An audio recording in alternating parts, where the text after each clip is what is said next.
Hello every one, എല്ലാവരും സുഖമായിട്ടിരിക്കുകയാണെന്ന് വിശ്വസിക്കുന്നു. അപ്പം ഇന്ന് നമ്മൾ ചെയ്യാൻ പോകുന്ന റീഡിംഗ് എന്ന് പറഞ്ഞാൽ നോ കോണ്ടാക്ട് സിറ്റുവേഷനിലൂടെ പോകുന്നവർക്കും അതേപോലെ തന്നെ ബ്രേക്കപ്പ് ആയിട്ട് ഒരു അപ്ഡേറ്റും ആളുടെ കാര്യങ്ങളൊന്നും അറിയാത്തവർക്ക് വേണ്ടിയിട്ടുള്ള റീഡിംഗ് ആണ് ചെയ്യാൻ പോകുന്നത്. അതായത് അവരിപ്പോൾ എന്തായിരിക്കും നിങ്ങളെക്കുറിച്ച് ചിന്തിക്കുക എന്നുള്ളൊരു കാര്യം നമുക്കറിയണ്ടേ. അതേപോലെ അവരുടെ നെക്സ്റ്റ് മൂവ്, അവർ ലൈഫിലോട്ട് തിരിച്ചു വരുമോ അല്ലെങ്കിൽ ഈ നോ കോണ്ടാക്ട് സിറ്റുവേഷൻ മാറുമോ എന്നുള്ള കാര്യങ്ങളാണ് നമ്മളിത് നോക്കാൻ പോകുന്നത് കേട്ടോ. അപ്പോൾ റീഡിംഗ് എടുക്കുന്നതിനേക്കാൾ മുന്നേ നിങ്ങൾ നല്ല രീതിക്ക് ഡീപ്പ് ബ്രീത്ത് എടുക്കുക. ഇതൊരു ജനറൽ റീഡിംഗ് ആണ്. അപ്പോൾ അതുകൊണ്ട് തന്നെ ഒരു 70-80% കാര്യങ്ങൾ നിങ്ങൾക്ക് റെസനേറ്റ് ആയിട്ട് വരും. അപ്പോൾ റെസനേറ്റ് ആവുന്നുണ്ടെങ്കിൽ നിങ്ങൾ റെസ്പോണ്ട് ആയിട്ട് ഇവിടെ വീഡിയോയിൽ ചെയ്യൂ കേട്ടോ. അപ്പോൾ ഡീപ്പ് ബ്രീത്ത് എടുക്കുക.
അപ്പോൾ ആസ് യൂഷ്വൽ നമ്മൾ 5 കാർഡ്സ് ഇവിടെ റീഡിങ്ങിന് വേണ്ടി എടുത്തിട്ടുണ്ട്.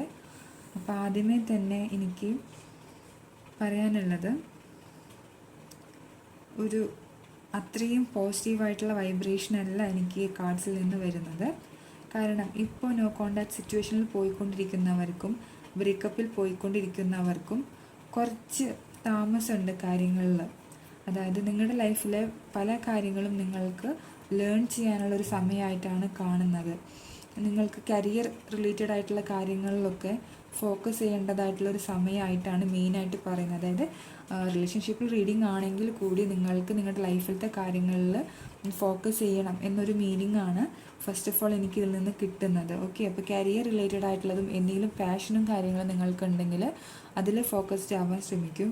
അതേപോലെ തന്നെ നിങ്ങളുടെ പേഴ്സണെ കുറിച്ച് പറയുകയാണെങ്കിൽ എനിക്ക് കറൻ്റ്ലി ആ പേഴ്സണെ കുറിച്ച് കാണുമ്പോൾ വളരെ വളരെ നല്ലൊരു പോസിറ്റീവ് വൈബ്രേഷനാണ് കാണുന്നത് ആസ് എ പേഴ്സൺ. ഓക്കെ, റിലേഷൻഷിപ്പിൽ ഇപ്പോൾ നമ്മൾ റിലേഷൻഷിപ്പ് വൈസ് നോക്കുകയാണെങ്കിൽ തന്നെ അതല്ലാണ്ട് ആസ് എ പേഴ്സൺ എന്ന് പറഞ്ഞൊരു ഒരാളാണല്ലോ അദ്ദേഹം. അപ്പോൾ അയാളുടെ ക്യാരക്ടർ വെച്ച് നോക്കുമ്പോൾ എനിക്ക് വളരെ പോസിറ്റീവായിട്ടുള്ള വൈബ്രേഷനാണ് കിട്ടുന്നത്. അതായത് ഒരുപാട് കാര്യങ്ങൾ ആളുടെ മനസ്സിലുണ്ട്, ആൾക്ക് കാര്യങ്ങൾ ചെയ്തു തീർക്കാനുണ്ട്, റെസ്പോൺസിബിലിറ്റീസ് ഏറ്റെടുക്കുന്ന ആളായിരിക്കും, ഫ്രണ്ട്സിന് ഫാമിലിക്ക് ഒരുപാട് വാല്യൂസ് കൊടുക്കുന്ന ഒരാളായിട്ടാണ് കാണുന്നത്.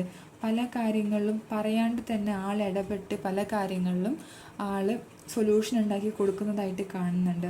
സോ അതുകൊണ്ടാണ് person wise as a person എനിക്ക് ഒരുപാട് നല്ല ഒരു വൈബ്രേഷനാണ് നിങ്ങളുടെ വ്യക്തിയിൽ നിന്ന് എനിക്ക് കിട്ടുന്നത്. ആ ഒരു പേഴ്സൺ എന്ന് പറഞ്ഞിട്ടുണ്ടെങ്കിൽ ഇപ്പം ആളാണെങ്കിലും ആളുടെ കരിയറിൽ കുറച്ച് ഫോക്കസ്ഡ് ആവുന്നതായിട്ട് കാണുന്നുണ്ട്. കാരണം ഇവിടെ റീഡിങ് വന്നിരിക്കുന്ന പലർക്കും ഈ ബ്രേക്കപ്പും ഈ നോ കോണ്ടാക്ട് സിറ്റുവേഷനും വരാനുള്ള മെയിൻ കാരണം എന്ന് പറഞ്ഞിട്ടുണ്ടെങ്കിൽ റിലേഷൻഷിപ്പിൽ ഇൻപുട്ട് ചെയ്യാൻ സമയം കുറവാണ് അവർക്ക് അവരുടേതായ കാര്യങ്ങളിലാണ് ഏറ്റവും ഇമ്പോർട്ടൻസ്. നിങ്ങൾക്ക് ഇമ്പോർട്ടൻസ് ഇല്ല എന്നല്ല, പക്ഷേ നിങ്ങളെക്കാൾ ഉപരി, അതായത് അവർ ഒരുപാട് ഫ്യൂച്ചറിനെ പറ്റി ചിന്തിക്കുന്നവരാണ്. നാളെ എന്തായിരിക്കും ലൈഫ്, അല്ലെങ്കിൽ എത്രത്തോളം ഹാർഡ് വർക്ക് ചെയ്താലായിരിക്കും ഒരു സമാധാനമായിട്ട് ലൈഫ് കൊണ്ടുപോകാൻ പറ്റുക എന്ന രീതിയിലൊക്കെ ചിന്തിക്കുന്നവരാണ്. അതേപോലെ തന്നെ ഈ കാണുന്ന പലരുടെയും പേഴ്സൺ എന്ന് പറഞ്ഞാൽ ആ വീടിൻ്റെ റെസ്പോൺസിബിലിറ്റി ഏറ്റെടുത്തിട്ടുള്ള ഒരാളാണ്. അപ്പോൾ അതിൻ്റെ കുറച്ച് കാര്യങ്ങൾ അവരുടെ മൈൻഡിലൂടെ പോകുന്നുണ്ട്, സ്ട്രെസ്സ് അവരുടെ ഉള്ളിൽ പോകുന്നുണ്ട്. പക്ഷെ സ്റ്റിൽ അവർക്ക് നിങ്ങളെ ഇഷ്ടമാണ്. ഇപ്പോഴും അവർ നിങ്ങളുടെ ഓരോ കാര്യങ്ങളും നോട്ടീസ് ചെയ്യുന്നുണ്ട്. മേ ബി ബ്ലോക്ക് ആക്കിയെന്ന് നിങ്ങൾക്ക് തോന്നുന്നുണ്ടായിരിക്കാം. നിങ്ങൾ അവിടെ ബ്ലോക്ക് ചെയ്തു, ഇവിടെ ബ്ലോക്ക് ചെയ്തു എന്നൊക്കെ നിങ്ങൾക്ക് ഫീൽ ചെയ്യുന്നുണ്ടായിരിക്കാം. പക്ഷേ എങ്കിലും നിങ്ങളുടെ പല കാര്യങ്ങളും അവർ നോട്ടീസ് ചെയ്യുന്നുണ്ട്, പല കാര്യങ്ങളും അവർ അറിയാൻ ആഗ്രഹിക്കുന്നുണ്ട്, പല എന്താ പറയുക മീഡിയാസ് അവരതിന് വേണ്ടി യൂസ് ചെയ്യുന്നുണ്ടായിരിക്കാം. പലർക്കും ഫേക്ക് അക്കൗണ്ട്സ് വരെ ഉണ്ടായിരിക്കും ഇതിൽ. ഓക്കെ, അതേപോലെ തന്നെ ചിന്തകൾ ഒരുപാട് നിങ്ങളെക്കുറിച്ചിട്ട് പോകുന്നുണ്ട് അവരുടെ ഉള്ളിൽ. പക്ഷെ ആക്ഷൻ എടുക്കാൻ ഡിലേ എന്ന് പറഞ്ഞാൽ അവർക്ക് റെസ്പോൺസിബിലിറ്റി നല്ല രീതിക്ക് കാണുന്നുണ്ട്.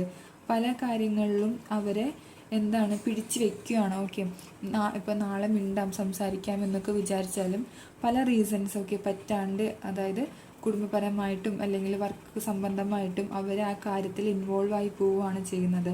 അപ്പം അതുകൊണ്ടാണ് ഞാൻ ആദ്യം പറഞ്ഞത് എനിക്ക് അത്രയും പോസിറ്റീവ് വൈബ്രേഷൻ അല്ല വരുന്നത്. കാരണം ആസ് എ റിലേഷൻഷിപ്പ് വൈസ് നമ്മൾ നോക്കുമ്പോൾ ഡിലേ ആണ് വരുന്നത്. അവർ തിരിച്ച് വരില്ല എന്നല്ല പറയുന്നത്, ഡിലേ ഉണ്ട്. ഒരു 3 to 4 months ഡിലേ നിങ്ങളുടെ ഈ റിലേഷൻഷിപ്പിൽ ഉണ്ടായിരിക്കും. അവരുടെ ഭാഗത്തു നിന്നൊരു ആക്ഷൻ എടുക്കാൻ വേണ്ടിയിട്ട്, അല്ലെങ്കിൽ ഒരു കമ്മ്യൂണിക്കേഷൻ പോസിബിൾ ആവാൻ വേണ്ടിയിട്ട്.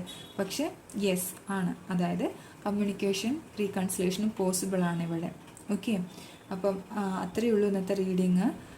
അത് ഈ ഒരു കാര്യങ്ങൾ ശരിയായിട്ട് വരാൻ വേണ്ടിയിട്ട്, അതായത് ആൾ നിങ്ങളുടെ ലൈഫിലോട്ട് വരാൻ വേണ്ടിയിട്ട് ഇപ്പം നമ്മളൊരു ടൈം പീരീഡ് പറയുകയാണ്, 3 to 4 months ടൈം പീരീഡ് ഉണ്ട് എന്ന് പറഞ്ഞിട്ടുണ്ടെങ്കിൽ നിങ്ങൾ അത്രയും നാളുണ്ടല്ലോ ഇനിയിപ്പോൾ എന്താ ചെയ്യുക എന്നൊക്കെ വിചാരിച്ചിട്ട് വിഷമിക്കല്ല വേണ്ടത്. ഒന്ന് നിങ്ങളുടെ ഭാഗത്തു നിന്ന് ലെറ്റ് ഗോ ചെയ്യാം നിങ്ങൾക്ക് ഈ വ്യക്തിയിൽ നിന്നും. അതായത് നമ്മൾ ലോ ഓഫ് അട്രാക്ഷനൊക്കെ ഫോളോ ചെയ്യുന്നവരാണെങ്കിൽ അവർക്ക് അറിയാൻ പറ്റും, നമ്മൾ കണ്ടിന്യൂസ് ആയിട്ട് ഒരാളെക്കുറിച്ച് ചിന്തിക്കാതിരിക്കാം. ഒരു സ്പേസ് കൊടുക്കുകയാണ് അവർക്ക് നമ്മളിലോട്ട് വരാൻ വേണ്ടിയിട്ട്. അപ്പോൾ അതിന് വേണ്ടിയിട്ടുള്ള മാനിഫെസ്റ്റേഷനും കാര്യങ്ങളും ചെയ്യുക, ലെറ്റ് ഗോ ചെയ്യാം, എന്നിട്ടും നിങ്ങളുടെ മൈൻഡ് ഫ്രീ ആക്കി വിടാം. സോ ഈ റിലേഷൻഷിപ്പ് എന്തായാലും ഞാൻ ആദ്യം ഒരു ലോ വൈബ്രേഷൻ ആണെന്ന് പറഞ്ഞാലും ഇത് സക്സസ്ഫുൾ ആവും. ഓക്കെ, സോ പോസിറ്റീവായിട്ടിരിക്കുക. പിന്നെ ഈ വീഡിയോ കാണുന്നുണ്ടെങ്കിൽ നിങ്ങൾ ഈ പറഞ്ഞ കാര്യങ്ങൾ റെസൊനേറ്റ് ആവുന്നുണ്ടെങ്കിൽ നിങ്ങളൊന്ന് ലൈക്ക് ചെയ്തിട്ട് നിങ്ങളുടെ റെസ്പോൺസ് കൂടി അറിയിക്കാം കേട്ടോ. അപ്പോൾ അത്രയേ ഉള്ളൂ. Thank you.